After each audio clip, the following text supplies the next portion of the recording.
La revue de presse d'Europe 1, Olivier Delagarde. Ce matin, faut-il faire comme si de rien n'était ? Eh bien, c'est en tout cas le parti pris de certains, mon cher Dimitri. Toute une partie de la presse a décidé que rien de suffisamment grave ne s'était passé samedi soir, que seule la victoire est belle. Dormez, braves gens, réveillez-vous. Content, le pain est croustillant, les jeux sont gagnants et puis nous sommes champions d'Europe. Le Parisien et l'équipe ont choisi la même photo pour leur une, celle du quart des joueurs du PSG dans un halo de fumée bleu, blanc, rouge. Jour de liesse, titre le journal de Lutèce, voici les princes de la ville, comme les appelle l'équipe. Et dans ces colonnes, le quotidien sportif prévient, dans 10, 15 ou 20 ans, chaque supporter du PSG se replongera avec nostalgie dans sa nuit du 31 mai 2025. Il y aura les souvenirs de ces cafés parisiens, de ces rues illuminées par les fumigènes. Il y aura surtout ce bonheur collectif, écrit-il, et les morts, et les émeutes et les pillages aux oubliettes de la mémoire. Suivent ainsi 12 pages de larmes de joie, d'analyse footballistique et de portraits hagiographiques. Alors non, quand même, dans un dernier sursaut journalistique, le journal rappelle brièvement, page 7, que des incidents inacceptables ont eu lieu.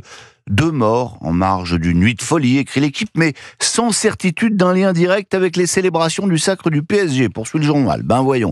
Même embarras ou presque dans le Parisien, où ce n'est qu'en page 12 que le quotidien évoque l'inévitable cortège de drames et de violences. Inévitable. Pourquoi inévitable ? Et le journal de nous expliquer benoîtement qu'un événement sportif majeur, conclu par un triomphe déclencheur d'une radicale bouffée de bonheur, se solde inévitablement par des violences, des dégradations et même des drames. Bingo! Si c'est inévitable, pourquoi se fatiguer à le commenter ? Et puis, pas de vagues, pas de stigmatisation du football ou des émeutiers ou des banlieues, c'est inévitable, vous dit-on. D'aucuns pourront bien faire remarquer que la victoire des rugbyman bordelais en Coupe d'Europe la semaine dernière n'a provoqué aucune violence, qu'aucun émeutier ne s'est jamais manifesté après une victoire au Roland-Garros. Mais ça n'a rien à voir. Taisez-vous, puisque c'est inévitable, vous dit-on. Non. Non. Certains n'ont plus envie de se taire. À la une du Figaro, c'est Vincent Trémonet de Villers qui met les pieds dans le plat. N'en déplaise à Hemingway, Paris ne peut plus être une fête. Les joueurs du PSG n'en étaient qu'au début de leur récital que déjà déferlaient dans la ville les casseurs et les pillards. Cela fait longtemps que le football nous le révèle. Victoire de l'Algérie, du Maroc ou de la France.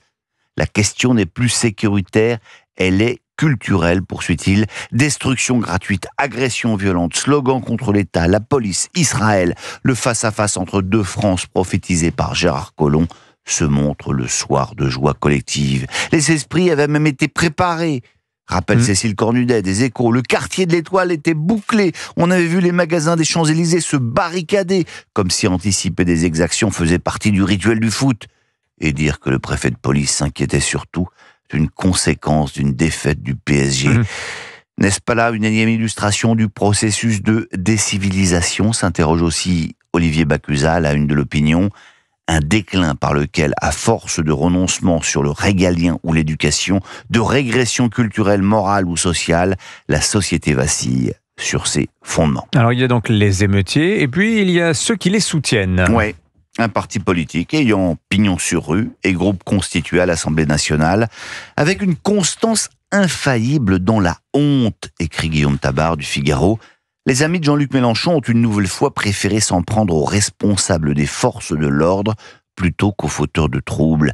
Des voyous attaquent des boutiques à coups de barre de fer, mais c'est Retailleau qu'Éric Coquerel traite de provocateur. Comment ne pas voir qu'en ciblant invariablement une police qui tue et un État qui riposte aux agressions, les insoumis poursuivent leur entreprise de sape des autorités républicaines.